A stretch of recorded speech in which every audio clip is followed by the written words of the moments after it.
বিএনপির প্রতিটা নেতাকর্মী তারেক রহমানের নেতৃত্বে ঐক্যবদ্ধ হয়ে রাজপথে আন্দোলন সংগ্রাম করে খুনি ফ্যাসিস্ট শেখ হাসিনার পতন নিশ্চিত করেছে। প্রিয় সাথী বন্ধুরা, যখন বৈষম্য বিরোধী ছাত্র আন্দোলন শুরু হলো তখন বিএনপির ভারপ্রাপ্ত চেয়ারম্যান তারেক রহমান বাংলাদেশের বিভিন্ন প্রান্তে ফোন করে ছাত্র সমাজকে, যুব সমাজকে, শ্রমিক সমাজকে, পেশাজীবী সংগঠনকে সবাইকে ঐক্যবদ্ধ করে সেই আন্দোলনের সাথে একত্রিত করে আন্দোলন বেগবান করে শেখ হাসিনার পতন নিশ্চিত করেছে। এটা তারেক রহমানের অবদান। আজকে শেখ হাসিনা এবং তার মন্ত্রী পরিষদের নেতৃবৃন্দ সকল এমপিরা চোরের মতো বাংলাদেশ থেকে পালিয়ে গিয়েছে। আমরা একটি নতুন করে একটি পরিবেশ পেয়েছে, একটি ফ্যাসিস্ট মুক্ত রাষ্ট্র পেয়েছে। আজকে আমরা দেখতে পাচ্ছি এই সরকারের বিরুদ্ধে, এই সরকারকে হেয় করার জন্য বাংলাদেশের স্বাধীনতা সার্বভৌমত্বকে নষ্ট করার জন্য আজকে আবার নতুন করে পায়তারা করা হচ্ছে। আজকে কিছু কিছু এই সরকারের উপদেষ্টা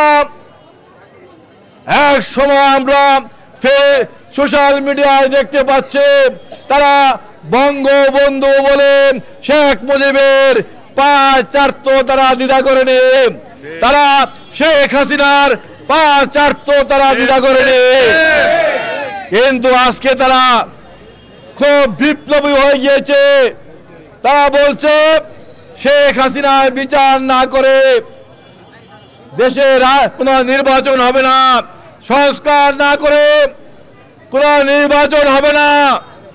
আমরা বলতে চাই, আমরা বিএনপি বলেছে আমরা শেখ হাসিনার বিচার চাই। আওয়ামী লীগের এই রাজনীতি বাংলার মাটি থেকে কবর রচিত হয়েছে। এই মাটিতে আওয়ামী লীগের আর রাজনীতি করার কোন সুযোগ নেই। কিন্তু